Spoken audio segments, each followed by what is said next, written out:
सवाल कि सूरज और चांद ग्रहण की क्या हकीकत है, जो कि हम नहुसत के बारे में या लोग जो चीज़ों को मनहूस समझते बात करें। सूरज और चांद ग्रहण की कोई हकीकत नहीं है सिवाय अल्लाह की निशानियों में से कि अल्लाह किस तरह से एक चमकते हुए सूरज को दिन दहाड़े अंधेरा कर सकता है, इसी तरह क़यामत के रोज़ इसको मुकम्मल बुझा देगा। और किस तरह से एक चमकते हुए चांद को अल्लाह ताला रात में जो है अंधेरा बिल्कुल एकदम डार्क कर देता है, जो सफ़ेद चमकता है खूबसूरत कर देता है, इसी तरह रोज़ क़यामत अल्लाह ताला इस चांद को ढाक लेंगे और ये अपनी नूर को, अपनी जो रोशनाई को जो है, अपने रिफ्लेक्शन को जो है छोड़ देगा। ये एक निशानी है कि अल्लाह कैसे इन अलामतों को जो इतनी बड़ी है दुनिया में बताता है, मैं ख़त्म भी कर सकता हूँ छोटी। जैसा कि क़यामत से पहले हम सोते रहेंगे, तो इसका नमूना ये कि असहाब कहफ को देख लीजिए, कितने 100 साल दुनिया में सोते रहे फिर जिंदा हो गए, तो वैसे क़यामत दिन भी उठ जाएंगे। तो नमूना है सूरज और चांद ग्रहण, ये अल्लाह की निशानियां हैं। इसके ताल्लुक से हमारा कोई अकीदा नहीं होना चाहिए, कोई फेल और कोई बदफेली नहीं। आइए हदीस के अल्फाज इस तरह से, नबी अकरम सल्लल्लाहु अलैहि वसल्लम के बेटे का इंतकाल हुआ, सहाबा ने कहा, और उस दिन सूरज ग्रहण हो गया।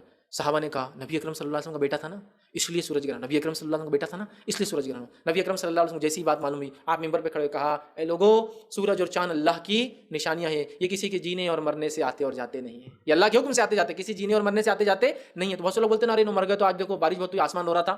कोई आसमान किसी के लिए नहीं रोता, कोई सितारा किसी के लिए नहीं रोता, कोई चांद और सूरज ग्रहण किसी नबी के बेटे के इंतकाल पर भी अपने कोर्स को, अपने टाइम को और अपनी जो उसकी मदार, उसके ऑर्बिट्स में घूमना छोड़ता नहीं। याद रखिए, समझ रहे आप इस बात को।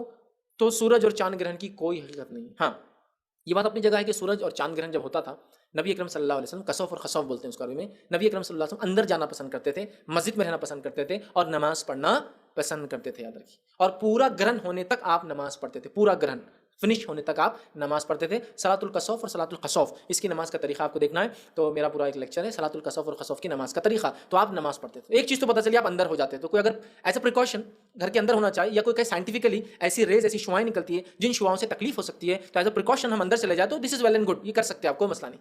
लेकिन इस बुनियाद पर नहीं कि चांद तकलीफ में है, सूरज तकलीफ में है, अब अगर बाहर निकलेंगे तो वो हम पे शापित, मतलब हमको कुछ तो भी लगा देगा। लोग यही समझते हैं सूरज तकलीफ में रहता बोले ग्रहण के टाइम पे, चांद तकलीफ में रहता। जबकि आपको अगर फिजिकल में बताऊं तो तकलीफ में कुछ रहता ही नहीं।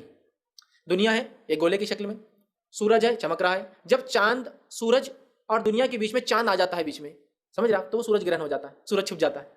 और जब यही चीज होती है कि चांद रात का वक्त है और सूरज बीच में आ जाता है उसके, समझ रहा, तो चांद ग्रहण, चांद छुप जाता है, समझ रहा।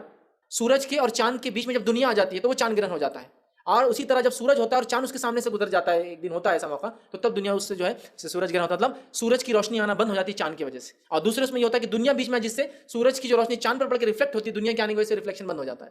सूरज तो खुद अपनी रोशनी रखता है लेकिन चांद की खुद की नहीं रिफ्लेक्शन है, और जब जमीन बीच में आ जाती है तो रिफ्लेक्शन बंद हो जाता है। इसी से पता चला कि चांद की खुद की रोशनी नहीं, दुनिया आती है वो बुझ जाता है, समझे आप। तो बहरहाल ये है, तो ना कोई मुश्किल में आता है, ना कोई तकलीफ में आता है, ना कोई एक पे ऑर्बिट में चलता है, सब अपने अपने मैदान में घूम रहे, समझे आप बात को। तो लिहाजा सूरज और चांद ग्रहण की कोई हकीकत नहीं है। बहुत से लोग बोलते हैं सूरज और चांद ग्रहण के वक्त प्रेग्नेंट औरत ने काम नहीं करना, चूल्हा नहीं जलाना, छुरी का इस्तेमाल नहीं करना, लोहे का इस्तेमाल नहीं करना, औजार का इस्तेमाल नहीं करना। छुरी का इस्तेमाल कर तो बच्चे का ये कट निकलता या उंगली कट निकलती, एक्स्ट्रा उंगली आ जाते, एक्स्ट्रा ये हो जाता, बच्चा ऐसा होता, बच्चा वैसा होता। ये सब बेबुनियाद, फालतू, बेबुनियाद तौहाम, वहम, सारी चीज़ें बेकार की। इस्लाम में इसका कोई अकीदा नहीं है। अल्लाह ताला बच्चों को माँ के पेट में जैसा चाहे बनाता है। वो कटिंग जो होती है वो बीमारियों की वजह से, कुछ चीज़ों के अनडेवलप होने की वजह से, उसका कोई सूरज और चांद ग्रहण से लेना देना बिल्कुल भी, याद रखिए, नहीं है। रहा मगरिब की बात,